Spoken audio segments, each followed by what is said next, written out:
The Most Chilling Missing Persons Cases. Chapter 1. Introduction. My name doesn't matter much to this story, but the podcast I ran did. I called it Gone Without a Trace, and for 3 years it was just me, a decent microphone, and a folder full of case files that other people had given up on. I researched missing persons cases nobody wanted to talk about anymore. The ones that fell out of the news cycle. The ones families begged the internet not to forget.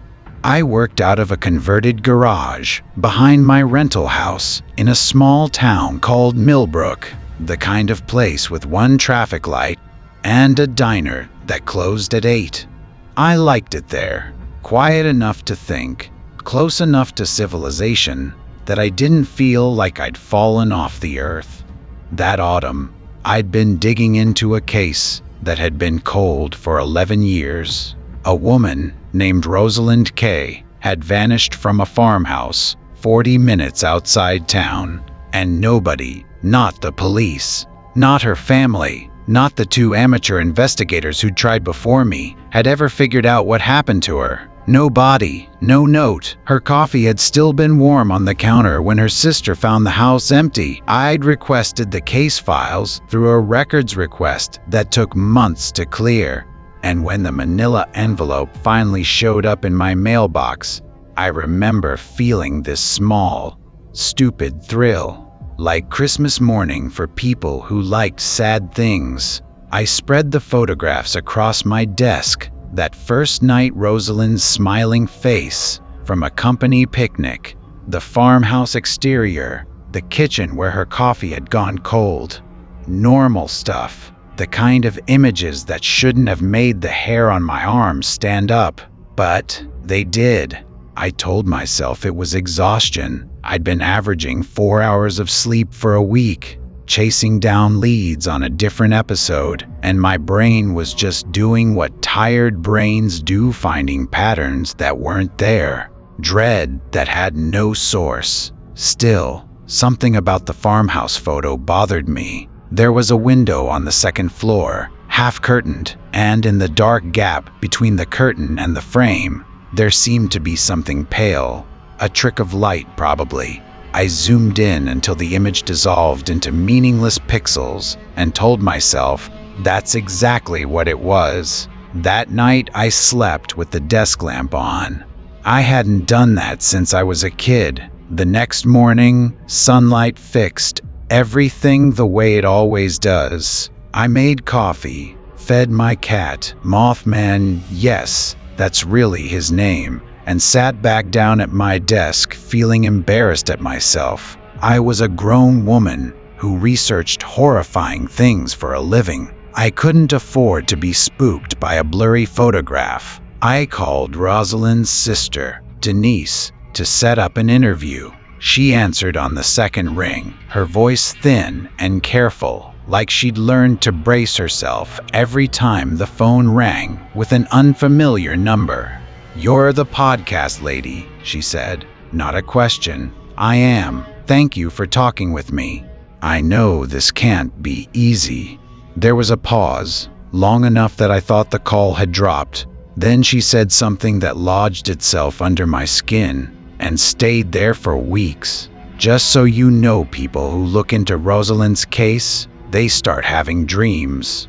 All of us did. Doesn't mean anything, probably. Just thought you should know before you go poking around out there." I laughed it off on the call, told her I appreciated the heads up, that I'd been doing this kind of work a long time, and nothing surprised me anymore. I believed that, right up until the dreams started. Chapter 2. Strange Events. The first dream was almost nothing, just the farmhouse kitchen, empty, that half-drunk cup of coffee on the counter with steam still curling off it. I stood there in the dream feeling like I was waiting for someone, though I didn't know who. And then I woke up with my heart slamming, and no memory of anything frightening actually happening. I chalked it up to suggestion. Denise had planted the idea, and my subconscious had run with it. That's how brains work. I wrote a paragraph about it in my research notes. Possible psychological contagion. Interview subject reported similar phenomenon and moved on. Except the dreams kept coming. Every night, the same kitchen, the same coffee cup, but each time something had shifted slightly. The second night, the back door stood open a crack that hadn't been opened before. The third night, there were footprints on the floor, small and bare, leading toward the door and stopping, just stopping, like whoever made them had lifted straight up into the air. I started losing weight. I noticed it the way you notice these things too late. My jeans loosening, my face looking sharper in the bathroom mirror. I wasn't eating because I wasn't hungry, and I wasn't sleeping well because I dreaded the kitchen, and the two things fed each other in a loop I couldn't break. Around then, small things in my house started going wrong. I'd hear my name called from another room, clear as anything, in a voice that sounded almost like my own, but not quite, like someone doing an impression of me who'd never actually heard my voice, only read a description of it. I'd check the room, empty every time. Mothman would be sitting in the doorway, ears flat, staring at nothing with the kind of focus cats reserve for things you can't see. "You hear that?" I asked him once, feeling ridiculous for talking to a cat like he might answer. He didn't move, just kept staring past me down the hall. I found scratches on the inside of my back door. Thin, parallel lines, 4 of them, low to the ground, about where a child's hand would reach if they were on their knees. I photographed them and sent the picture to my landlord, asking if he knew anything about the house's history. He said no, sorry, nothing weird that he knew of, and asked if everything was okay. I said fine, just curious.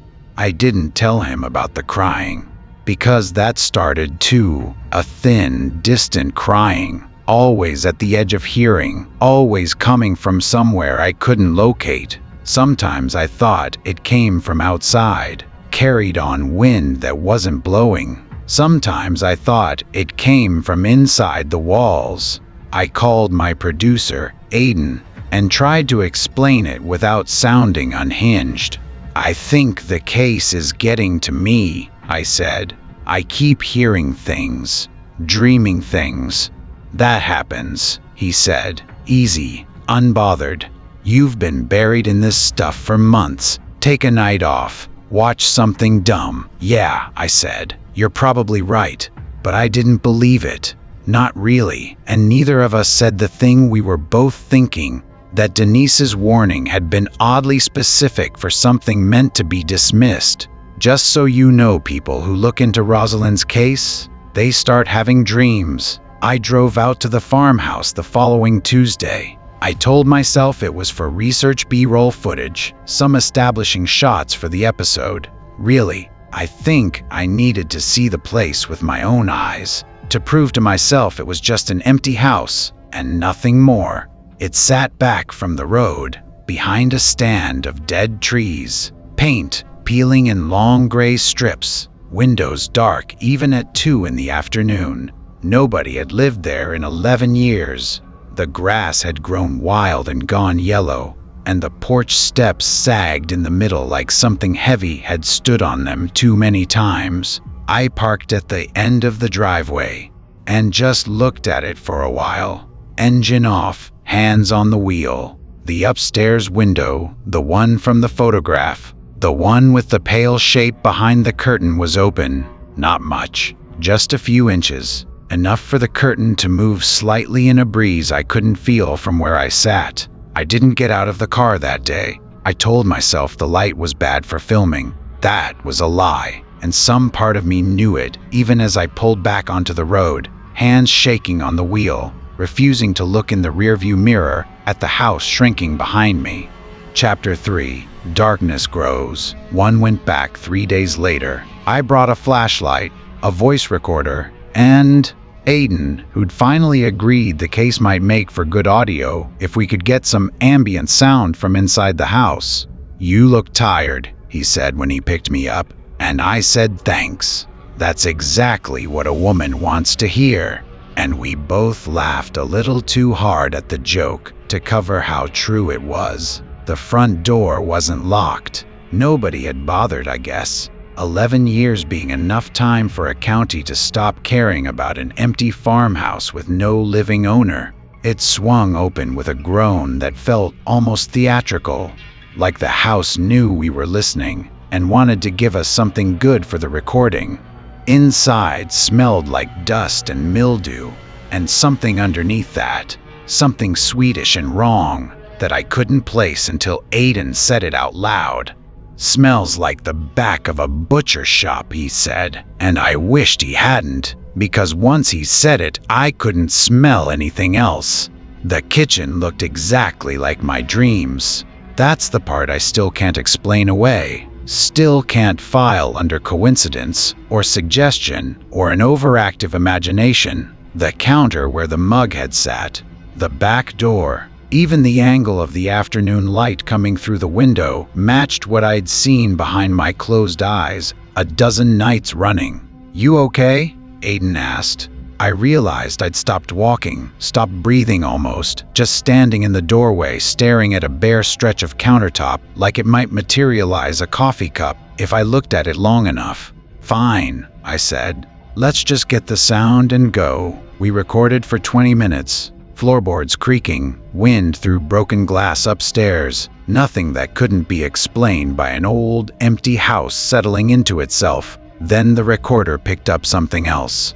We didn't notice it until we played the audio back in the car. Afterward, both of us wanting to be far from that place before we listened to a single second of it. Under the ambient hiss, faint but unmistakable, there was a voice. A child's voice. Young, maybe 5 or 6 years old. "Mama's still here," it said. "She's still in the kitchen." Aiden's hand froze on the volume dial. Neither of us spoke for a long moment. "That's not possible," he finally said. "There was no kid.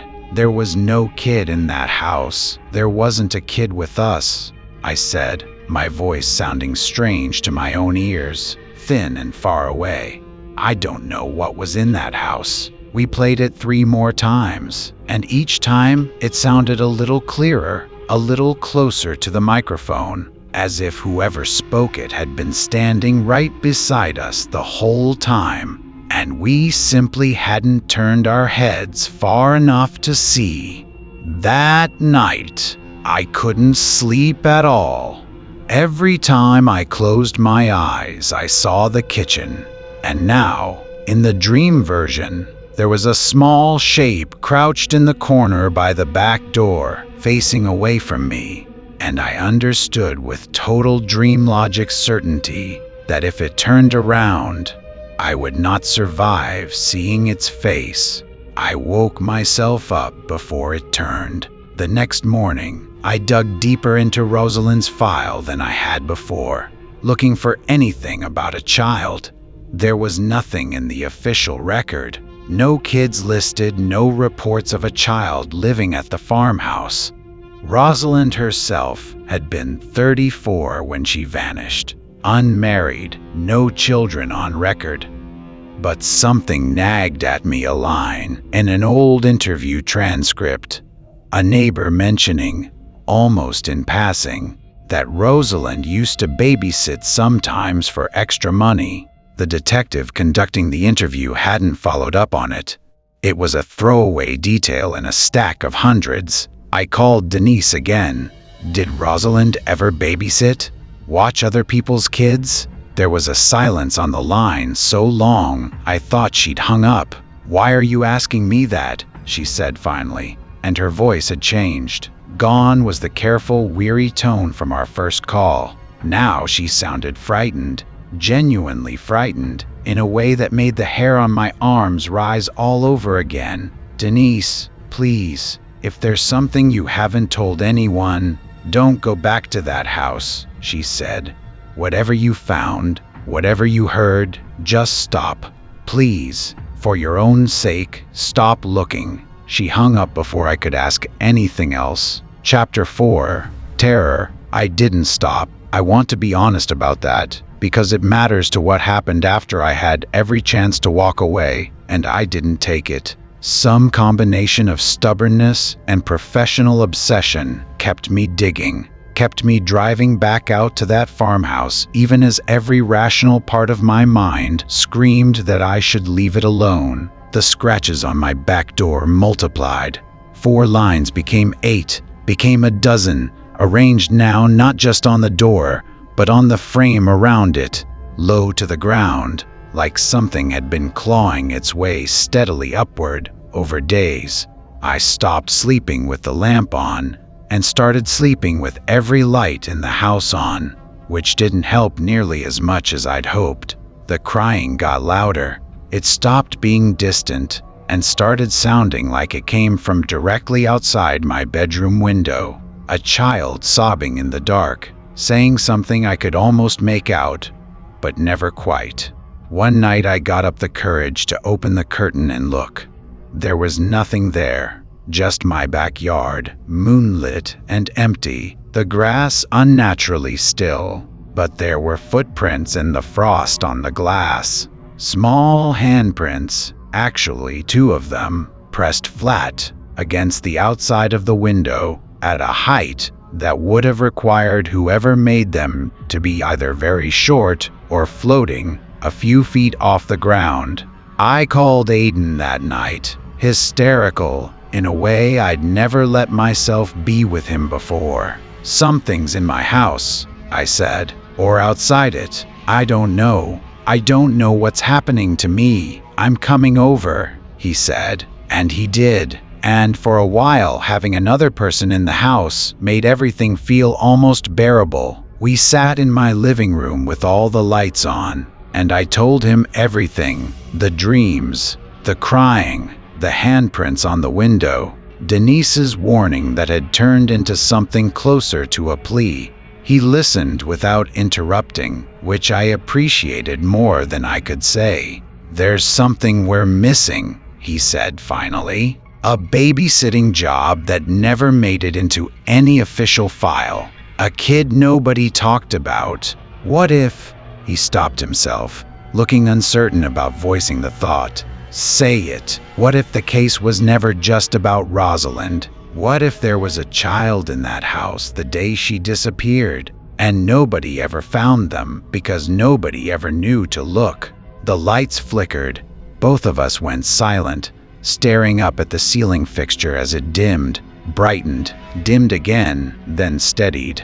"Old wiring," Aiden said, but neither of us believed it, and Mothman had already fled beneath the couch, a low, continuous growl coming from somewhere in his throat that I'd never heard him make before. That was the night I finally decided to go back to Rosalind's neighbors. The actual physical houses near the farmhouse, not just names in a file. There was one left standing close enough to matter, an elderly man named Warren Doss, who'd lived on the adjoining property for over 40 years.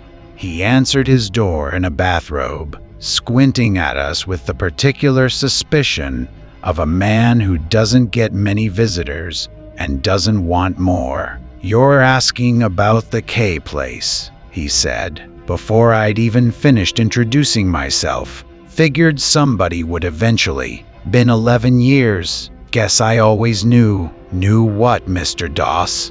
He looked past us, out toward the dark tree line that separated his property from the farmhouse, and something in his face closed like a door. "Come inside," he said. "I'll tell you what I never told the police, but I want it understood. I tried to help that little girl.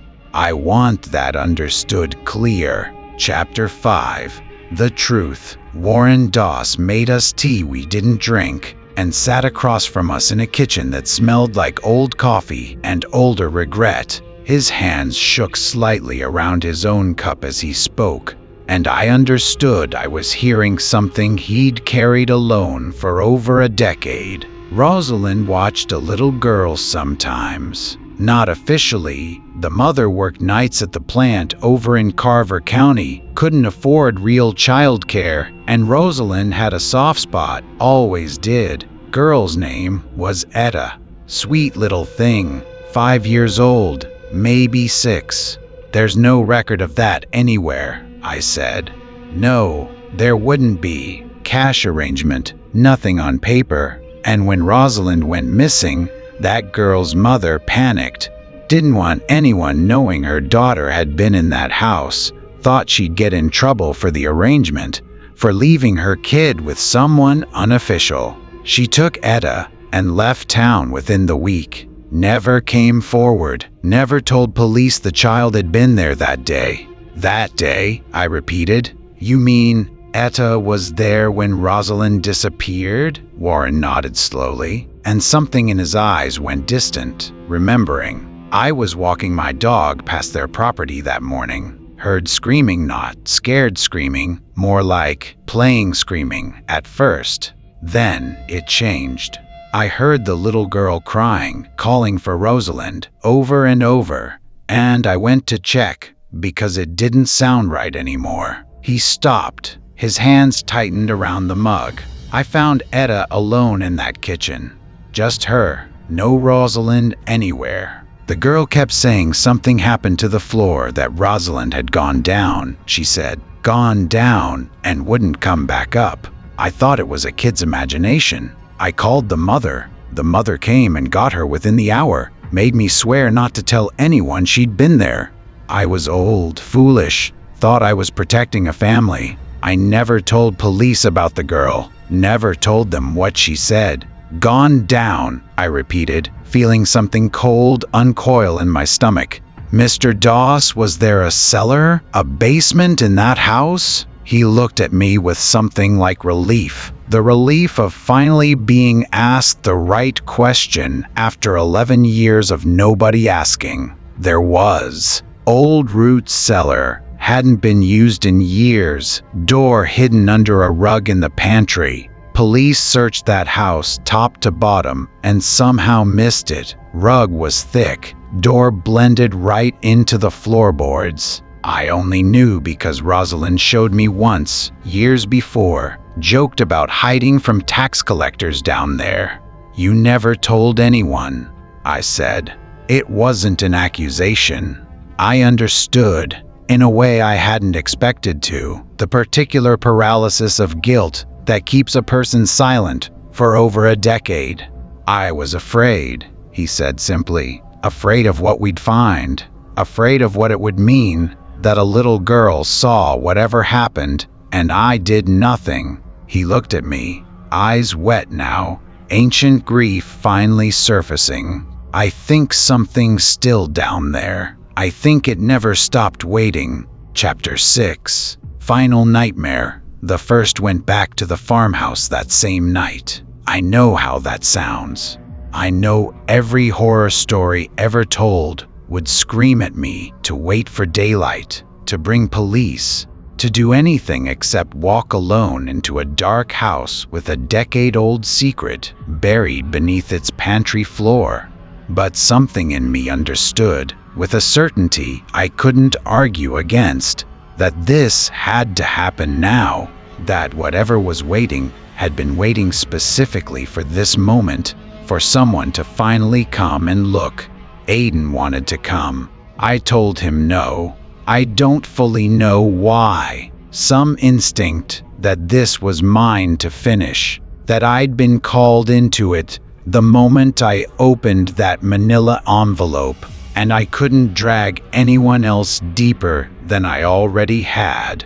The pantry rug lifted easily, like it wanted to be lifted. Beneath it, exactly where Warren had described, a wooden trapdoor with a rusted iron ring. My flashlight beam shook as I pulled it open, releasing a breath of cold, wet air that smelled unmistakably of the thing Aiden had named in the kitchen days before. The stairs down were narrow, damp, slick with something I chose not to examine closely. My flashlight found the bottom before I did. A small stone room, empty except for a child's shoe, pink and rotted with age, sitting in the center of the floor like it had been placed there deliberately. And bones, not scattered, not disturbed by animals or time, arranged, laid out with a care that made my stomach turn, as if someone or something had spent 11 years tending this small, terrible shrine. I heard breathing behind me, not mine. Small, quick, a child's breathing, close enough that I felt it against my neck, though I was certain, absolutely certain, that no living thing stood behind me in that cellar.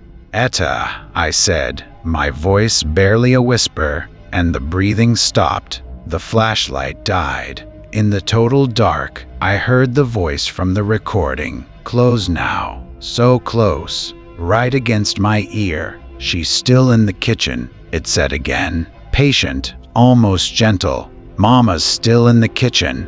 Do you want to see?" I don't remember climbing the stairs. I don't remember crossing the pantry or the hallway. I remember standing in the kitchen doorway with a dead flashlight in my hand, moonlight falling through the window, exactly the way it had in every dream. And I remember seeing, for one impossible half-second, a woman standing at the counter with her back to me, reaching for a mug that had gone cold 11 years ago. She turned her head, not her body, just her head, slowly, unnaturally far, until she was looking at me over her own shoulder with eyes that held no whites, no color, nothing but black. I ran. I don't remember the drive home.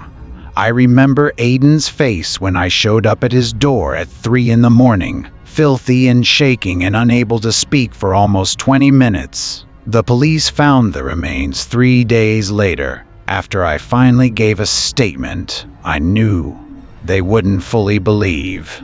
Forensics confirmed what Warren's story had already told us. It was Rosalind, down in that cellar the whole time. And somehow, in 11 years of searches, nobody had ever found the hidden door. They never found any remains belonging to a child.